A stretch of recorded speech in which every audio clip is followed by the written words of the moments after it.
Hello and welcome to another comedian's interview for my blog and podcast, A Rich Comic Life. My name is Richard Gill and my blog describes my experiences of watching well over 1,000 comedians for nearly 50 years. My guest today is a wonderful comedian. It's Michelle Shaughnessy. Yay! Thanks for having me. It's my pleasure. How are you? I'm good. Thank you so much for doing this and being my guest. No problem. I'm happy that we made it work. Oh, exactly. Yeah. So it's going to be the interview is going to be about 50 minutes to an hour, all about your comedy career. And I'd like to kick off, please, by asking, how did you become a comedian in the first place? Well, I think for me it was different because I first tried it when I was 18. Right. So I didn't really grow up watching it. Like my family wasn't really that into stand-up comedy. Like we watched comedy shows, but not like stand-up comedy. So I had never seen a professional comedy show before I stepped on stage to try it. Right. I wanted to be an actress. I wanted to be a serious actress.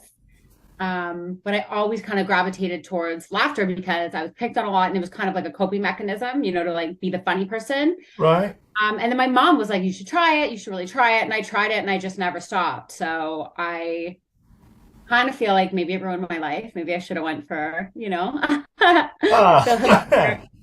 a more dramatic career, but here I am. What year did you first start? Oh, I'm not telling you that because then you'll know my age. Oh, okay. But recent was it, or? It's been a long time. I started when I was a teenager, so Oh, wow, wow, it's been wow, a long wow, wow. time. And when you first started, was it in? Did you do like 5 minute slots in pubs and bring friends along, or how did you Yeah. get into Well, it? my first show that I ever did was on an amateur night at Yak Yaks in Toronto. So I think it was 5 minute spots. And then from there, you start to go to like the pub open mics. Yeah, And you would try to get as many friends. Like we don't really have bringer shows in Canada. I know they have them here and in other part and in the States, but we never really had that. So it wasn't like, oh, you have to bring a certain number of people to get up, but you would still want people there, right? So you would try to like, get as many of your coworkers and friends to like come and watch you as you could at the time. yeah, But yeah, that's just kind of how it goes. Like you do amateur nights at the club whenever you can, but other than that, it was just like those bar open mics where most of the comics are pretty new. yeah, yeah. I am often in new comedy night gigs, as I have a very loud laugh. And friends of mine who want to become comedians always say, "Rich, will you come along and just sit there and laugh?" And say, "Yeah, yeah, if you're funny." So it's a wonderful way of getting into it. But also what you say, it's very good. It's all about experience, I can imagine. Yeah, I mean, I think you got to go through those types of shows to kind of get anywhere in the business, Like it's one of those things that like now to do it, I'd be like, oh, I don't want to go do it. You know what I mean? Like, but back then, like you're getting something out of it, Yeah, right? yeah, yeah. So I think it's really important to like do that.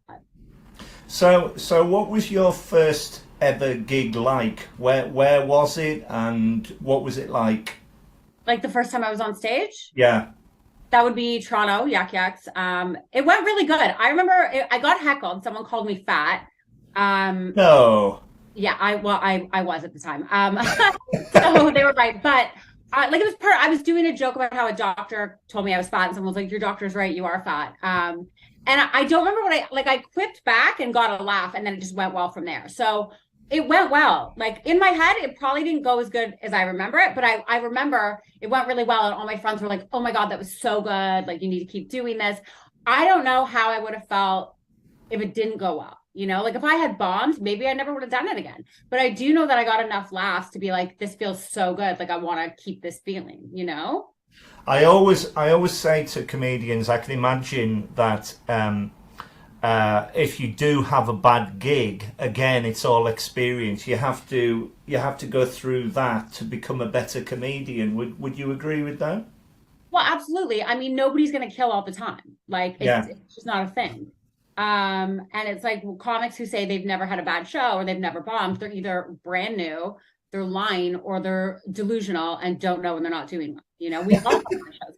I think what a bad show is now is different than what a bad show was when I first started. You know, Right. like I can have a show now where the audience is like, that was great. But in my mind, I'm like, it wasn't, because I could have done this better. I could have done this differently. But to people watching, it wasn't a bad show, you Yeah, know? yeah, yeah. That's fascinating. Yeah. Did you ever find it difficult at all to break through into comedy? And what I mean by that is, did you ever find it difficult finding gigs? Was there always gigs to Yeah. go to? Now, this is a bit of an odd one for me because initially, absolutely not. I got really far really fast in the Right. sense that like I said, I started when I was really young. I was working professionally not long after that. Um, I had no trouble getting on stage in Toronto. I was working for Yuck Yucks by the time I was like 23, like getting paid work. So that stuff happened naturally. And then progressing into getting paid more and then doing longer sets and then being a headliner. That stuff all happened as it should happen. Now, for me, the hard thing that I'm trying to think of how to explain it. To get further than that has been really hard.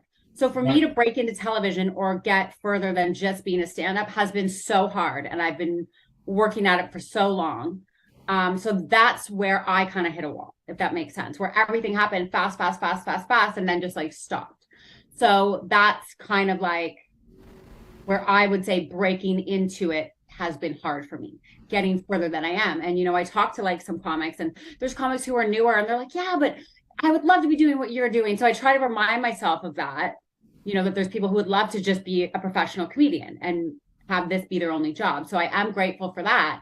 But I definitely have moments where I think like, is this all there is for me? Like, am I never going to get to that next level? And that's where I would say it's hard to break into it in that regard. So breaking in, no, but continually getting further, yeah, it's a little hard. Well, all I can say to that answer is, in all the comedy I've seen throughout my life, you are one of the most endearing and enthusiastic comedians I've ever seen on stage.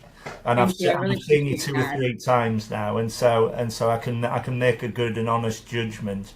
You're very endearing. So in other words, I mean, if you take the microphone, you're determined to make that audience laugh, get them on your side, and say whatever you like to them. Thank you. I appreciate that. It's nice to hear that. I feel like moving here, it was almost like, I'm not going to say starting over, because I didn't start over, and I'm very grateful for that. Like, I didn't have to go back to amateur nights. I didn't, like, I had paid work right away. Yeah, So I think for me, it's just about, like, I do have confidence when I'm on stage. I do yeah. know, okay, I can make this person laugh. I won't stop until I do. So for me, it's just a matter of like being here and trying to get like the right people at my shows, which has been really hard, you know, because they have a million people that they want to see and everybody wants to be on TV, you know. But I do have days where I'm like, okay, I'm failing. And then I have other moments where I'm like, no, I just have to be patient. Like, it'll happen, you know. I'm trying this new thing right now. How familiar are you with manifesting? How familiar am I with? Manifestation, like manifesting your dreams. Well, I have dreams. Yeah. They have this thing. It's like, okay, this book called The Secret came out like a decade ago that was so popular, where it's just like, if you can vision yourself rich, you'll be rich. If you can believe it, you can, you know what I mean? So I've been trying this whole like new positive new wave of thinking, where I just tell myself every day, I am successful. Like it will work out, all that stuff. It's only been 2 weeks. Like, I'm sure if you talk to me another 2 weeks, I'll be like, that was bullshit, waste of time. But right now, you've caught me in a really positive wave of my life where I'm telling myself that everything will work out. Well, this time last year, I was working in a school which I did not enjoy, and I was very unhappy. I had the comedy as a release. I would go to the comedy, and it's always been there for me. This last year, I've worked in a council in London, and I have taken to the job like there is no tomorrow, and I am really flying. I'm very, very happy with my lot, and I'm content with it. And I've just recently had a medical review at the doctor, and they said, you know, the quality of life is all determined about how you live each day. And so instead of the routine, which is the work, I've also got the escape, which is the comedy, and of course I hope the blog and the interviews show that I'm so much passionate about it. And That's great. you know, it's just so I wish you every success, because what is wonderful about you is that you're fearless, or you always seem to be fearless with an audience. You're not afraid to chat to them and talk really quite meaningful with them, and they love you for it, because I can see as I'm looking round. I do feel like if I could take some of that fearlessness into the real world, Yeah. it would probably go a lot better for me. But I don't, like, I have more confidence on stage than I do in any area of life, you know? So I do need to kind of try to figure out how to emulate that in my offstage life. Right. Okay. That's fascinating again. So let's move on to this. What do you like to specifically talk about on stage? Do you have any themes or anything like that? No, I guess the only thing is just what's happening in my life. Like, I'm very self-centered, so you're never going to have me go up on stage and be like, oh, what's the deal with this? Or what's the deal with the rain? Like, I'm too self-absorbed to talk about the world around me, if that makes sense. So I just talk about what's going on in my life. And there's always people that can relate to it. Like, that's the one thing I like about comedy, is it's taught me, no matter how messed up of a situation I'm in personally or what I'm going through, other people can relate to it. So in terms of theme, I guess I would just say myself, I think I'm very personal on stage, you know? And if there are some comics who aren't, and it works for them. Like, there's some comics that you watch their whole hour and you're like, I don't know a thing about this person, because comedy is not about them. I'm just the exact opposite of that. I think that's well. Well, obviously, from you saying it, it's very true. But it also comes across in your performance how personable and relatable you are. And again, that's why Yeah. the audience warm to you. You know, it's wonderful to see, and it's a great quality to have as a Thank you. I comedian. appreciate that. Yeah. How do you remember all your routines? Do you have notes on your hand? Do you have points in your Oh, head? I don't know. You just do. Like, I don't know. Like, I've always been good with memory. Like, when I have like an audition, I can memorize the lines within like 20 minutes max. Like, I'm really Oh, good with that. But I think a lot of that has to do with the fact that I'm talking about my life. So I know my life. Does that make sense? So it's not like I have to memorize a bit. I just know, okay, I'm going to talk about this, and then I talk about it. Does that make sense? it does very much so. It Yeah. it it, it reminds me. Other than this blog, the most creative thing I ever did was write a play, which Oh, fun. yeah, which we put on for Comic Relief. It's called The Applicant. It originally it was for the Edinburgh Fringe. I might well take it up there. And basically it was me on stage, and I'd never had a job. I'd never had a job interview, and my friend who did who's very good at mimicry, did all the accents for the different interviewers.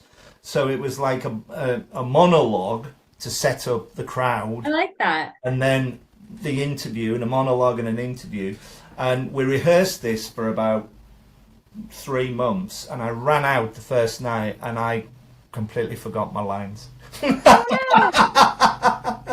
no. And the question from that is, I can imagine being an actor is being different to a stand-up comedian, because is that true? Because you have, say, the audience to bounce off.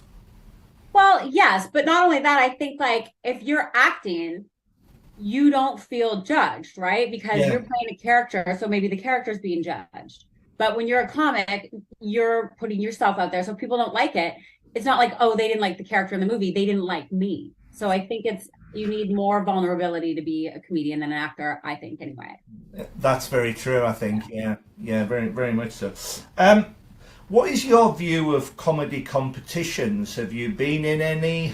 Do you think? I've done them. I hate them. I'm not going to tell people not to do them because I think they're good for newer comics. Yeah, But comedy's just so subjective. So it's one of those things that like you can't put a lot of stock into where you place in comedy contests, because also a lot of the times the judges aren't people that are familiar with comedy.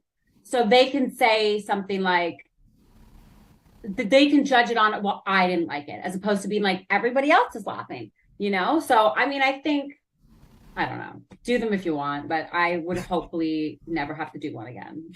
Do you think they further a comedian's career? I mean, it can if you're on something like Britain's Got Talent, for sure it can. And I know here there's like gong shows and stuff where you're competing to like get a pro spot. Sure, I think that definitely helps. But I don't think they're the be all and end all. Like I don't think you need them to further your No. career. I had a go at stand-up comedy once in my life, where it was a gong show in Edinburgh. This was years and years ago, and there was three people in the crowd, and I said to the promoter, I want to be a stand-up comedian. He said, go away and write a script. So I wrote a script about me crashing cars in Carlisle up north, which is my home city. And I walked out, and the first thing I said to them was, good afternoon, ladies and gentlemen. People think I look like Eddie the Eagle Edwards, the ski jumper, but I can't see the resemblance myself. Now, this ski jumper was very famous in the Winter Olympics, and they say everybody's got a double, and he's the double of me. So as I said this line, somebody at the back just went, "Walk off!" and cut me off. And that was it. That was my... And I walked off to the sound of my footprints, and I said to the promoter, I think my calling is sitting in the audience watching Listen, gong you. shows I think are awful. And again, we didn't have those when I was starting out, so I never had to endure it. But I think it's awful. Like the fact that somebody can just look at you and be like, I don't like what they're wearing. I'm going to go. Yeah. That's what I'm saying. Like you have to take this stuff with a grain of salt, you know? Oh, exactly. I mean, never say never again, but it was a lesson learned, because now I'm very good at excuse me, I'm very good at organising comedy bills for friends. I'm very good at deciding what they might like and what they not might like for someone who, for somebody who's not into comedy or anything. And normally they come back and say, Rich, that was fantastic, you know. So I've learnt a lot from watching you all, but actually having a go was a bit daunting. Do you suffer from any nerves before you go on stage? And if so, how do you cope with them? I mean, a little, but not really. Like, it's not like I get freaked out. Like, I know I'll do a good job. I get nervous if it's like, if there's somebody there watching me, or if it's for like an industry thing, or like if the audience looks wasted, things like that, but not really. Like, I don't get like those like jitters, you know? Like, I know some comics need to sit by themselves and prepare. And I did for like Edinburgh, because that's an hour and it was like out of my wheelhouse of experience. But for just a regular like club spot, not really. Like, I mean, a little bit. I think it's good to get nervous a little bit, but I don't have like anxiety. Like, I have anxiety about everything else in life. I get nervous about everything. Having to make a phone call, having to meet somebody for the first time, having to go into a building by myself. That, to me, I get nervous about. Like, I guess it goes back to what I was saying earlier, like the version of me on stage. I wish that I could be like that in everyday life. It's like I'm really actually like introverted and like scared of everything and everyone. That's incredible, because you are very, very confident on stage. Thank you. I have had people like, I remember someone tweeted at me once that they were like, "Oh, you're such a bitch. I tried to talk to you after the show." And I was like, I guess they took me, the way I spoke to them, as like me being a snob. And it's not. Like, I'm just very awkward, you know? Right. I get nervous around people and talking to audience after shows and stuff. So I have been trying to get better at it, because I don't want it to come off like I don't have time for people, or like I am a snob, but I'm just shy. That's fascinating, because when we saw you, for example, at Leicester, afterwards you were like, "Oh, hello, lovely, come and have a photograph," and it was. I'm getting better, but also you were at my friend's show, so I remembered you. So you were a repeat guest, but for sure. But I am actually. Once you've seen me, I'm actually trying to get better at it, because I do know that it can come off as like, you know, oh, I'm a performer, don't talk to me, and that's not my intention. No. Would you say that as soon as you get your first laugh, any nerves that you may have had go, or is it when you walk on the stage? No, I think once I know they're into it. Yeah. You know? Once I know they're into it, I can relax a little bit. Yeah. Yeah, Yeah. yeah. Okay, let's move on to Edinburgh itself. I'm very fortunate to be able to go to the Edinburgh Festival every year, and it's my holiday. I see about 50 shows. Mm. I absolutely love it. Can you tell me about your first experience of the Edinburgh Fringe? Did you go up as a punter? What No, day the was first it? time was when you saw me. All right. That's the Okay. only time I've ever been. What did you think of Fine. it? It's fine. A lot of work, a lot of money. Nothing I wanted came out of it. I think I went with way too high expectations. Right. I think I was in a room that was way too big for me. I think if I go again, I'll definitely have more of a say in like my show and where I perform and my image as opposed to like because I didn't know any better. So I just listened to other people and let them dictate where my show should be, what time it should be, for how many people, you know? And it was just wrong. And that's to no fault of anyone else's. Like, I think it was a weird year. The first year back after COVID, I don't think the Yeah. numbers were there, how people wanted them to. But I think I really got my ego kicked, which isn't necessarily a bad thing. I didn't have the industry love. I didn't have like I think a lot of things that I were convinced were going to happen didn't happen. And I had just moved to the UK, right? So I think there was that fear in me where I felt like everything was riding on having a good festival. And then when I didn't, I think I had to like kind of take a step back and be like, why am I here?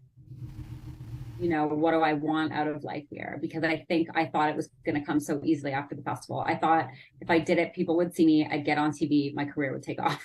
You know, like in hindsight, saying it out loud makes me realize how stupid that is, that I thought things were just going to happen that quickly and that easily. And so when they didn't, I think it really threw me for a loop and kind of like, it was depressing. Like I definitely went through a depression for a while. And that was tough, you know, like trying to What figure out like what What's doing my interesting is that the way that you've gone about it is very, very positive. You mm, knew how good you were, and you thought this is the way through. And because it hasn't happened for you, it's a learning curve. It must be a learning curve because you know how to approach things. A lot well, better. it is a learning curve, but it's also one of those things where I think I know this is more of the case for women, but there have been people in the industry since I've moved here that have, in politer terms, told me they were looking for younger, or we're not signing anybody unless they're younger, or this show's looking for younger. And that to me, I think That's not fair. it's not even that it's not fair. I think to me that just made me really feel like maybe it is too late for me, you know? And I know men comics who've had the same things said to them, but I also know there was one show in particular, I'm not going to name it, that I wanted to do, and they said, we're looking for younger. And then they took men that are older than me. So to me, I do think it is harder as a woman. Because I think when they say we're looking for younger, they mean we're looking for younger women, you know, like it's okay for a man to be aging in this business. But I think for me, having that happen like off the back of the festival, it just really kind of rocked me into like me feeling like maybe I should have done this 10, 15 years ago, you know, Right. maybe I should have made this move before and tried harder before.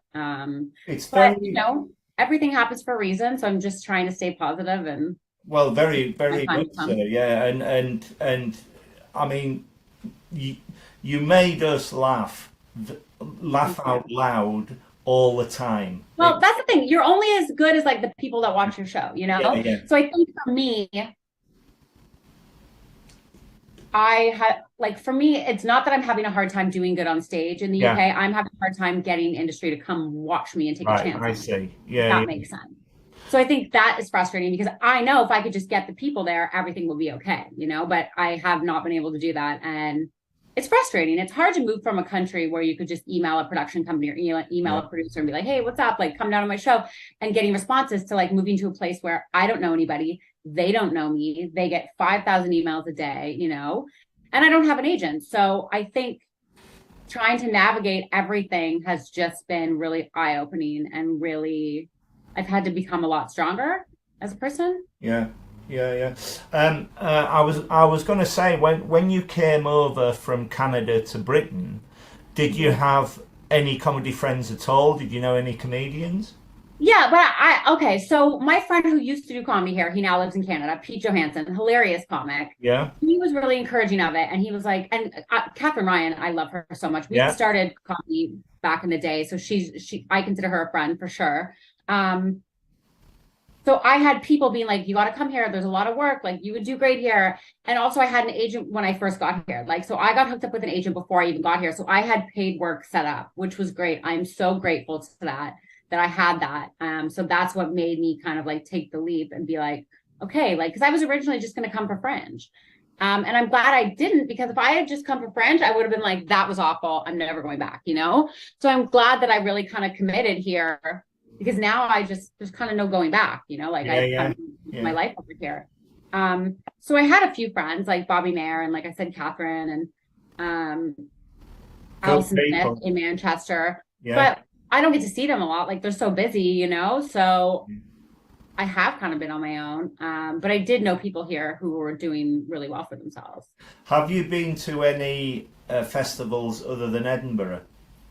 Like Fringe festivals, you mean? Yeah, so like No, Leicester or Hastings. just Leicester. But we don't really have like no, I haven't. No, So where I'm from, we have Fringe festivals, but nobody does comedy at them. It's not like that. It's just like right. plays and stuff, right? So this whole world of like Fringe and festivals is very new to me. Oh, I did the Brighton Fringe last year before I went to Scotland. Yeah, And then Leicester, and then that's about it. yeah, yeah, yeah. What did you think of those? Were I they love good them. experiences? I love them because there's no pressure. There's nothing Yeah. riding on it. It's not like Edinburgh where you have to fill a big room and you're hoping somebody will come in and write you a good review. So I loved them because there was no pressure. Like it was just me being myself for an hour, and I really liked that. Are you going to the Fringe this year? No, No. no, I don't have anything to say.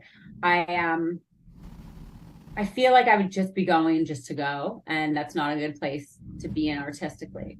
So I think I'll go back when I have something artistically in me that I need to get out. But I think for me, the best thing to do is to focus on getting the next steps in my career here. And I don't think you need to go to the festival to do that anymore.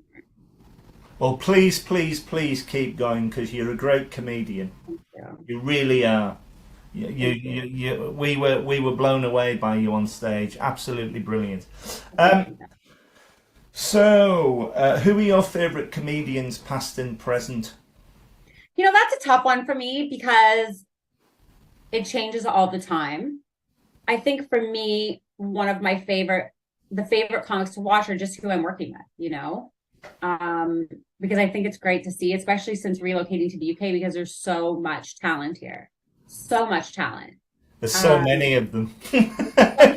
so many, or you know, and even like there's just too many to name. Like there's so many. So I think for me, I try to like really pay attention to like the comics I'm on the shows with because it's all new to me. I don't know their stuff. And I just think the talent here is unmatchable. And there's so many different types of comics here that we just don't really have there. Like there's a lot more character comedy here, which people back home would kind of roll their eyes at. Like that's not really a thing that's Yeah. done. A lot more musical comedy here, which I think is great. Like there's a lot more just different types here, and I love it. And there's so many funny women here. So Oh, without a doubt. Yeah, yeah, yeah, yeah, yeah, yeah. The women are better than the men, I would I say. agree. I agree. Like my Absolutely. first few weeks here, like my first show in London was Old Rope at the Comedy Store. Tiff Stevenson put me on. I didn't know her, and I think there was like three other girls. There was so many women on the show, and I remember being like, Yeah, this is amazing, you it's know? incredible. Yeah, and it kind of blew me away. And then like I remember going, she set up like a lunch, like the next day. She was like, you're new in town, let's go for lunch. I'll introduce you to people. And she brought like so many funny women. And it was just such a good time. And I remember thinking, like, this is great. This is so great to just be in a place where like it's not like you're on a show with them and they're like, oh, it's a woman's night or a ladies show. No, they just happen to be female and they just happen to all be on the bill and they happen to all be fantastic. if if you're funny, you're funny. Yeah. Regardless, it's as simple as that. Um, uh, have you done any comparing at comedy gigs? Have you done any? Not here, but in Canada, I did a lot of it. So in Canada, it's a bit different. The compares are very experienced comics. I think it's kind of like that here, but I know in America, when you're new, you host. But I did a lot of it in Canada. I haven't had the opportunity to do it here. Um, Also, I gotta be honest with you, in Canada, you get paid more to host, so there's an incentive. But here, everybody on the show is making the exact same money, whether you're closing, opening, or hosting. Why wouldn't you want to open and do your 20 to Exactly. get out of there, you know? Be- So it's, because yeah, my next question was, do you prefer comparing no, them to a solo routine? no, I don't. No. No. Some comedians do. You know what? I did. No, I mean, it definitely depends on the gig. Yeah. I do like comparing because I can talk to the audience and I love talking to the audience. But again, there's just not the incentive here to want to do it like financially. Like there Yeah. just isn't. Like back home, you're making like at least $100 more to host, right? So here it's like, no, I'll just go first and go home early. If I would say to you, what is your comedy ambition? What would your answer be? What would you like to Stability. get out of doing it? I want stability. I want to be making enough that I don't have to worry, you know? Like I do fine. I don't have another job, but I would like to like have savings, you know? Yeah, I'd yeah. like to know if like something happened to me and I couldn't work for 4 months, I'd be okay. I don't want fame.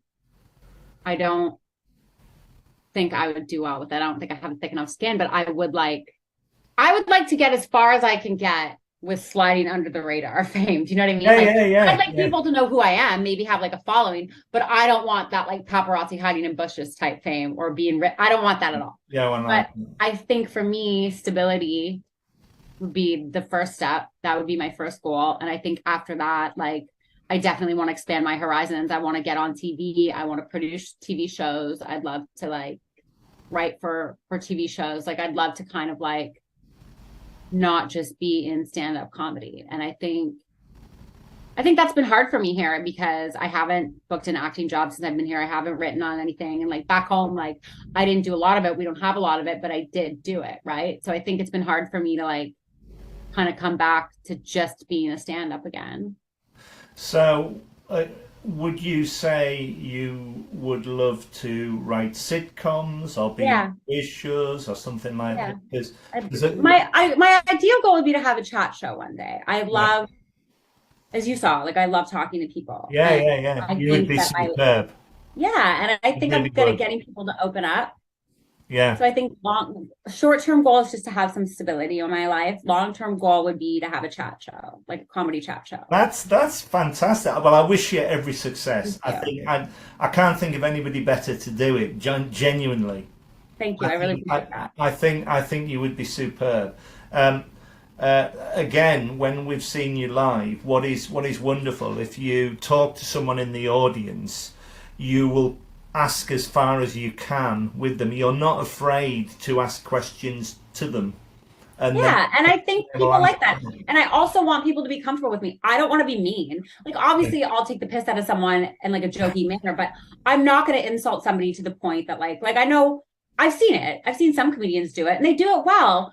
But as an audience member, I wouldn't want that done to me. You No. know, I wouldn't want to be made to feel awkward. Um, so I want to do it in a kind way. Like I don't ever want to make people feel uncomfortable. And if there's somebody that I can tell they don't want to be talked to, I'll drop it. I'll move on. But I do think if you ask enough questions, you can generally get people to open up in a way that they're going to enjoy the experience. That's that's that's a wonderful answer, because for years and years I would sit either at the back of an audience or midway through. Yeah. And I go to a comedy club called Always Be Comedy a lot, and I sit on the front row there. But when I first went there, I would sit midway back, and the first act I ever saw there was Josh Widdicombe, who's Oh, on the lovely. last leg, Yeah. and I believe Adam Hills, who hosts it, did he direct your show? Yes, he did. Yeah, there you go. Josh Widdicombe was on stage, and my laugh, I was laughing away, and he sort of like double backed, and then the next time I sat at the front, and I became part of the act, and That's the great. confidence I got from sitting in the front row is sky high. You And know, I had another girl say that to me once. She yeah, came to my show at the Brighton Fringe last year and she had found me online and was like, "Oh, I love your stuff." Like, so I knew she was coming and I was like, "That's so cool that I'm new here and somebody already became a fan. Yeah. I think she saw me on, like, Catherine posted something when I first moved here, like, about my show, and I got a few followers from that. So she had found me through Catherine Ryan's social media and then started coming to my shows. And she said that too, because I talked to her in the audience, and she spoke, she got really into it. And she wrote me a message after, and she was like, I am so shy. Never in my life did I think I'd ever talk in a room full of people. Like, thank you so much for that experience. And I was like, wow, like, I'd never thought of it that way, There you go. There you go. When we first saw you, that was the thing that stood out. You're absolutely fearless with an audience, and a lot of comedians aren't. You know, Yeah. they will just do the routine. That's what I said at the top of the interview. It's your very endearing quality that you can do that, and you can do it well. So Thank you. I appreciate that. please don't give up. Also, I'll have to check out Always Be Comedy. I've never performed there yet. Yeah, well, I'll see you on the front row if you're there. Yeah. Like me, do you go to a lot of comedy gigs No. as a member of the No. audience? If I'm not on a show, I'm not going. I spend enough of I my don't life blame in you. comedy. And you know what? I have a hard time paying attention to things. And also for me, if I'm watching comedy, it puts me in work mode. A lot of people don't understand that. Like, even when I'm with a friend and they're like, oh, I want to watch this comedy special on Netflix, that's not relaxing for me. It puts me in work mode where I'm like, okay, like, how did they come up with that? What if they did it this way? Why didn't I think of that? So it doesn't relax me. Like, it puts me in work mode. And I don't laugh out loud a lot. For me, when I think something's funny, I'll go, oh, that's funny. Like, I don't laugh out loud at stand up. So it's the complete opposite of me. Yeah, exactly. If you're on, I think you've answered this. If you're on a comedy bill, would you stay and watch the other acts? Depends. If I'm at, like I did the Comedy Store the weekend before last weekend, I think, and I made sure to watch everyone. Like, I didn't stay every single night, but I definitely stayed to watch everyone at some point. If I'm working with, like, people I haven't seen, I definitely try. But there are some nights that I'm there to try new material, and it's such a long show. Shows here are longer. Like, in North America, we don't have breaks. So the show's 90 minutes in and out. Yeah. So for here, sometimes the show's like 3 hours. I don't have time for that. Yeah. But I will try. I will try to make an effort, but no, sometimes I don't. But if it's someone I haven't seen, or someone I think I can learn from, then I absolutely will. Or any show at the Comedy Store, because the comics are always great. I first went to the Comedy Store in 1988. I'd just come down to London, and on the bill was Phil Jupitus, Richard Morton, Linda Smith, God bless her, and top of the bill was a comedian called Charles Fleischer, an American comic who was a very visual comic, and he was never heard of again because he went to Hollywood and he became the voice of Roger Rabbit, the Steven Spielberg film. Oh yeah. And I thought, this is incredible, and what a venue! I mean, it's like Buckingham Palace where I love it. That I get nervous at the Comedy Store. I get nervous at the Comedy Store because I'm so scared to mess it up and have them not book me again. Do you know what I mean? Like, because it's my favorite place I've ever performed. The energy is electric. The talent is unmatchable. So I get nervous there. Like, they record it all. So I'll watch my tapes back and be like, oh my God, like, I don't think it went that well. Are they going to have me back? I get really nervous about that venue because I love it so much and I'm so scared to mess it up. You're okay playing loads of other venues. You don't mind where you play. No, I don't mind where I play. Like, I'm not picky about that, you know? No. I just want to perform. Like, I'm not, no, I'm fine at a lot of places. I just think with there, because I love it so much, I care more about how my set goes, you know? It's a bit iconic there, isn't it? It is. And like I said, like, I'm so grateful to get to perform there. I'm so nervous that I'm going to do something wrong and they're going to be like, we're not going to book you again. You know, like, that's definitely the insecurity in me, but I just love it so much. Have you played any online gigs as opposed to live gigs? I did one and I hated it so much. I'll never do it again. Like, it's hard for me. You've seen how I connect with the audience. You can't do that online. No. You can't do what I do online. So I found it very restricting. and I didn't like the way it made me feel. And then it's like, okay, I just bombed and I'm in my house. This is weird, you know? So I can't get into it. No. What's interesting is when the pandemic was on, and everywhere was very sadly shut. It was decimated. It was awful. When the online gigs were done well, it was much better than nothing. I've heard. But you cannot beat, for me, you cannot beat live comedy. There is something about going out on a Friday or a Saturday night, having a few drinks, sitting down and saying, right, make me laugh, entertain me. And because it's of the moment, you never know what's going to happen. And that's the magic of it. Yeah, that's Very true. much so. Please, please, please, as I say, keep doing what you're doing. Thank you. Because genuinely, you are a great comedian. Thank you. I appreciate that. I really appreciate that. It's good to hear because like I definitely have some days where like, yeah, I definitely my moods go up and down a lot when it comes to like Yeah. how I'm doing in this business. So it's really nice to hear that. Well, you've been a fantastic guest. It's been an absolute joy talking to you. Is there anything else you'd like to say before we wrap up? What social media is linked? Yeah, I mean, follow me on social media. It's at Michelle Spunny. So Michelle S. Spunny, MICHELLES Spunny. Follow me online. I love social media. Well, I love and hate it. I'd like to get famous enough to not need it. That's the level of fame. But yeah, follow me online. And like, I really like when people reach out to me online after shows. I love that. I love that so much. And I find that happens a lot more here than it did in Canada because I think there's a different level of respect for comedy here. So please follow me online. Feel free to send me a message. Like I love interacting with like people that like what I do. I think certainly comedy in Britain there is much more of a community, as you say. Yeah, we don't have that. Like I think where I'm from, Toronto's great. I'm not going to say it's not. There's a lot of stage time, but the people aren't. When you ask somebody, what are you going to see? Oh, I'm going to this comedy club. I'm going to that. They don't know the names of the people. It's not like here where people are like, I saw you here. I liked it. So I'm going to follow you. I'm going to follow you online. I'm going to become a fan.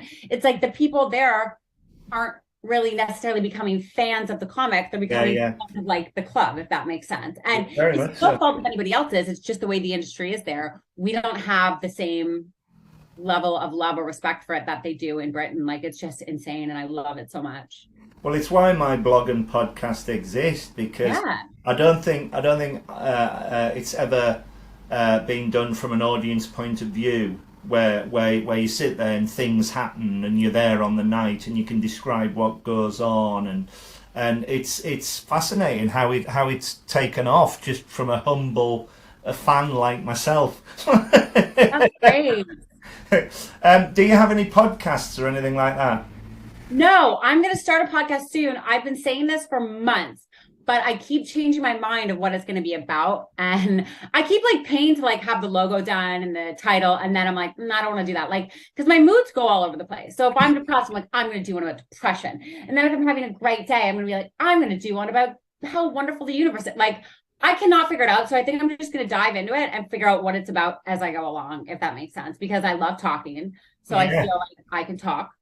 You would be great on a podcast. So I definitely want to start one, but I think it'll just be me by myself because like I don't really know anybody here to do one with me. So I'm just gonna have to dive in and take a chance. Well, I for one will be listening, and I for one will be coming to see you again very soon live. I think, as I say, I think you're a terrific comedian.